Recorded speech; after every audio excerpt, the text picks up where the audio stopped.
আল্লাহ রাব্বুল আলামিন যারা জান্নাতুল ফিরদাউসের অধিকারী হবে তাদের দ্বিতীয় নাম্বার গুণের কথা বলেছে, ওয়াল্লাযীনা হুম আনিল লাগবি মুরিদুন, তারা অনর্থক ফালতু কথা বলবে না, ফালতু কর্ম করবে না। আর 3 নম্বর তাদের গুণ কি হবে জানেন?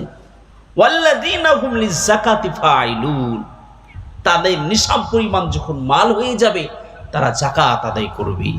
কিন্তু আফসোসের বিষয়, মানুষ নামাজ পড়ছে, রোজা করছে, সব করছে, টাকা ফুরিয়ে যাবে বলে যাকাত আদায় করে না।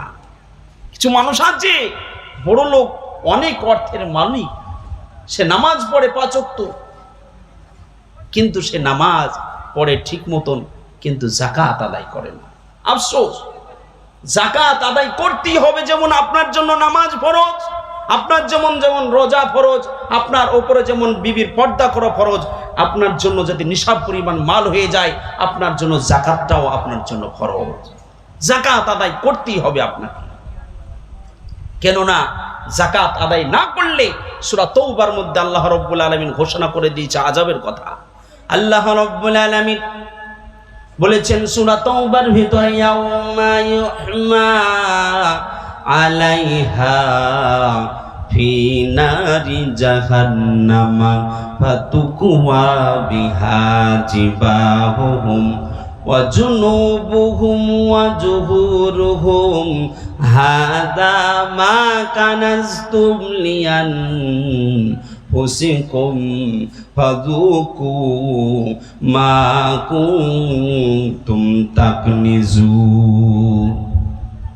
তোমরা যে মালকে গুচ্ছিত করে রেখে যাও, যাকাত আদায় করনি, মালকে কৃপণত করে বাড়িতে গুছিয়ে গুছিয়ে রেখে যাও, তোমরা কান খুলে তোমরা শুনে নাও, তোমাদের কান খুলে শুনে নাও, এই মালগুলোকে কাল কিয়ামতের দিন জাহান্নামের আগুনে উত্তপ্ত করা হবে। ওই মালগুলোকে নিয়ে ডান পাজরে ছাকা দেওয়া হবে, আর বলা হবে নাও তোমার মালের তুমি স্বাদ গ্রহণ তুমি করো।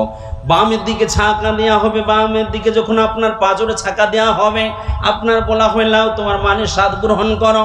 পৃষ্ঠ মুবারকা পিঠের দিকে যখন আপনার মালের ছাকা দেওয়া হবে, বলা হবে লাও তোমার মালের স্বাদ গ্রহণ করো।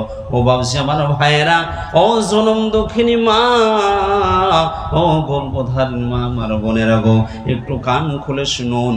যাকাত যদি আমাদের উপর ফরজ হয়ে যায়, অবশ্যই আমাদেরকে যাকাত আদায় করা লাগবে। করবো ইনশাআল্লাহ।